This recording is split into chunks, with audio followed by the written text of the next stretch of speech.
quiero compartir contigo cuando la aflicción no necesariamente es por causa de pecado, sino para la gloria de Dios.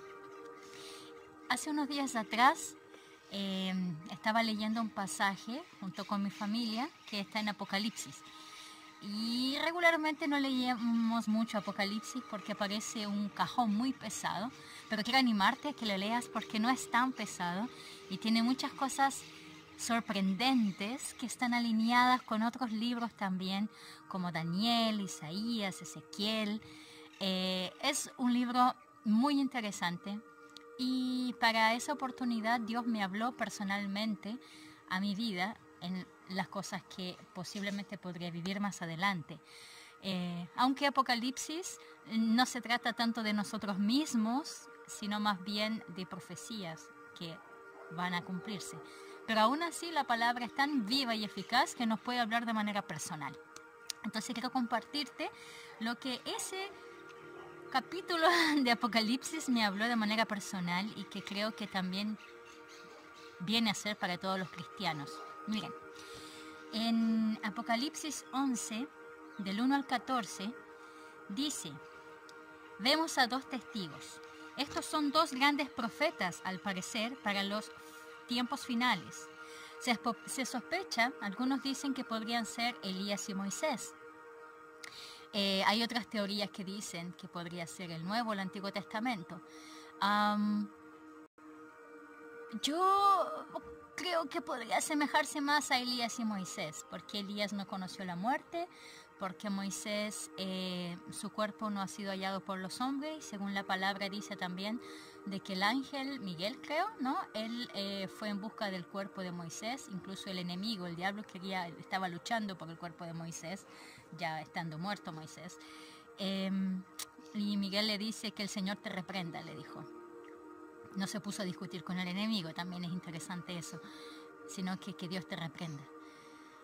El que tiene la autoridad, Dios. Y también interesante que en la transfiguración Moisés estaba ahí, con Jesús. Pero ¿qué tiene que ver esto con un mensaje personal? Bueno, estaba analizando la vida de Elías y Moisés. Ellos fueron hombres obedientes. Y si pensáramos que llegaran a ser estos los dos testigos que aparecen en los tiempos del fin, dice la palabra que ellos van a hacer gran prodigios y señales en ese tiempo, y que no van a poder atentar contra ellos hasta que la bestia que sube del abismo se le va a dar autoridad para matarlos, y estarán 3 días y 3 noches, más o menos eso. Van a estar en la plaza pública. Me gustaría leerlo, pero bueno, lo puedes leer tú. Está en Apocalipsis 11 del 1 al 14. Y sus cuerpos estarán ahí. Y yo decía, pero qué humillante. ¿Por qué? ¿Y por qué Dios va a permitir que los maten si ellos solo obedecieron? Y no quería yo discutir con Dios porque Él es soberano y Él sabe lo que hace. Pero sí tenía esa inquietud y un poco esa molestia en mi corazón. Y le dije, Señor, ¿para qué? Y Dios me habla y me dice, para mi gloria. Porque fíjese bien que luego de eso, Dios los resucitó. Mientras las naciones, dice la palabra, estaban celebrando de que estaban muertos porque las naciones fueron atormentadas por ellos.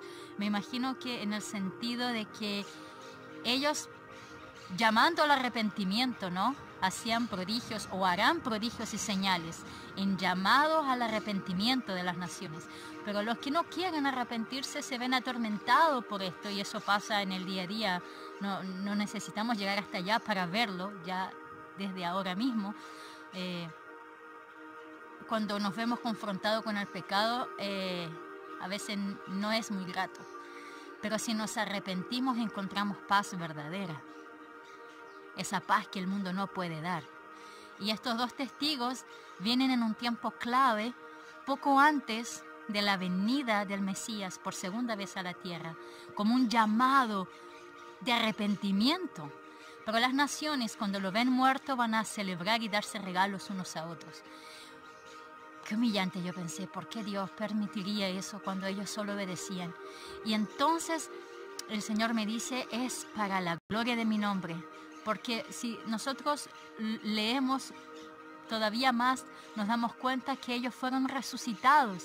Cuando el enemigo cree que ha vencido, hay que recordar siempre que Él ya está vencido. Él no ha vencido, Él está vencido. Y Él lo sabe. A veces nosotros no lo entendemos tan bien. Y dice ahí que Dios, que tiene poder sobre la muerte, el único que puede resucitar muertos es Él.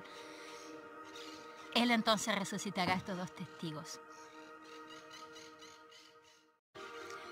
Para no quedarnos solamente con un ejemplo y una historia, ¿sí?, y sacar de contexto tal vez algo o pensar que así se está haciendo, veamos bien otras historias donde la aflicción ha venido a ser para la gloria del nombre de Dios y no por pecados pasados, ¿sí?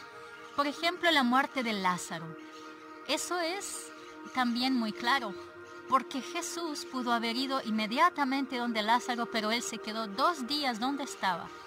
Y no fue hasta que Lázaro había estado muerto ya 3 días, prueba de la cual científicamente se entiende que realmente estaba muerto, ¿sí? Porque hay algunas enfermedades que luego realmente no estaban muertos, no recuerdo el nombre, pero existe una, pero después de 3 días es una prueba comprobada científicamente que ya la persona estaba muerta. Y fue el caso de Lázaro. Y Jesús llegó, incluso Él lloró, ¿no? Aún sabiendo después nosotros mismos que Él resucitó a Lázaro. Y podemos leer en la palabra que dice que para la gloria de Dios fue eso. Esa historia está en Juan 11 del 1 al 4. Ahí habla la muerte de Lázaro. Y ahí dice en el versículo 3, enviaron pues las hermanas para decir a Jesús, Señor, he aquí el que amas está enfermo. El que amas. Jesús nos ama y a veces nos hace pasar por aflicción para la gloria de Dios. Y oyéndolo Jesús dijo, esta enfermedad no es para muerte, sino para la gloria de Dios, para que el Hijo de Dios sea glorificado por ella. Eso dice claramente que es para la gloria de Dios. Luego vamos a Juan 11 del 40 al 43 y ahí está la resurrección de Lázaro.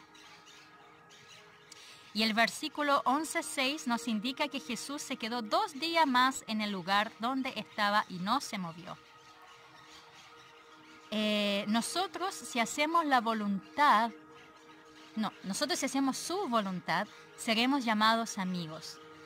Y Él, así como amaba a Lázaro, nos ama a nosotros. Y a veces tú tendrás que pasar aflicciones, no por causa necesariamente de pecados pasados, sino nada más porque Dios está mostrando su gloria a través de eso. Y Jesús resucitó a Lázaro y mostró todo su poder y su gloria con aquel a quien Él amaba. Otro caso también es el caso del ciego. No sé si se recuerdan cuando los discípulos le dicen a Jesús, ¿y por qué es ciego? ¿Es por causa del pecado de sus padres o de él? Y Jesús le dijo, ni de sus padres ni de él, sino para la gloria de Dios es esto.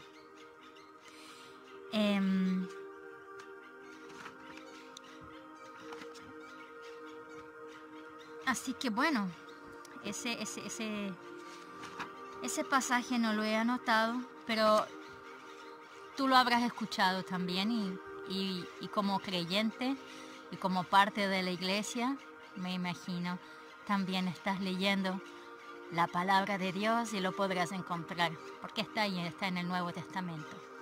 Y sabemos que Jesús hizo barro, puso en los ojos del ciego y él empezó a ver.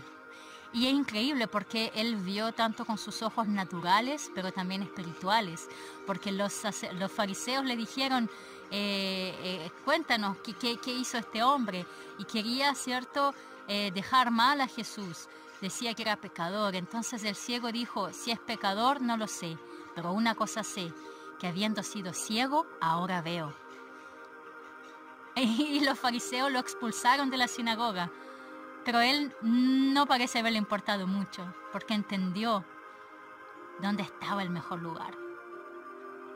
Entonces quiero compartir contigo que no tengas temor de pronto que a veces las aflicciones a los que aman a Dios vienen. Y no necesariamente siempre va a ser por algún pecado del pasado o entonces por algo que tienes que aprender. Sí, muchas veces por algo que hay que sanar, algo que hay que aprender, pero otras veces simplemente es para la gloria de Dios. Entonces, bueno, disfrutemos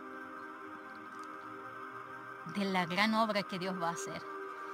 Mientras estés pasando algún proceso, piensa en aquello.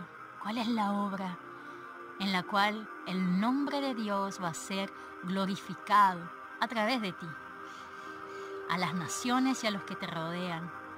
El nombre de Dios va a ser glorificado. Y todas las cosas, al fin y al cabo, son para la gloria de Él. La tierra manifiesta su gloria. Así que, animo tu corazón, que en tiempo también de aflicción, puedas, en medio de eso, de alguna manera, disfrutarlo también porque Dios tiene un buen plan y Él va a manifestar su gloria.